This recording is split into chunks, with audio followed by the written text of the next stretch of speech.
மிகவும் உயர்ந்த நிலையை அடைந்துவிட்ட நேரத்தில் மக்களிடம் மக்கா வாசிகளின் ஆடுகளை அற்பமான கூலிக்காக மேய்த்தவன்தான் நான் என்பதை அடிக்கடி அவர்கள் நினைவு கூர்ந்துள்ளார்கள். நூல் புகாரி இலக்கம் 2262. நான் அதிகாலையில் என் தம்பி அப்துல்லாவை நபிகள் நாயகத்திடம் தூக்கிச் சென்றேன். அவர்கள் ஜகாத் பொது நிதி ஒட்டகங்களுக்கு தமது கையால் அடையாளமிட்டு கொண்டிருக்க கண்டேன். அறிவிப்பவர் அனஸ் பின் மாக்கர் ரலியல்லாஹு அன்ஹு அவர்கள். நூல் புகாரி இலக்கம் 1502.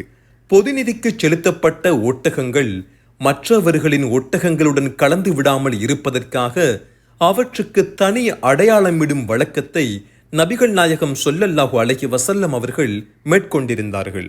நபிகள் நாயகம் அவர்கள் கடுகளவு கூட பெருமையையும் புகழையும் விரும்பியதில்லை.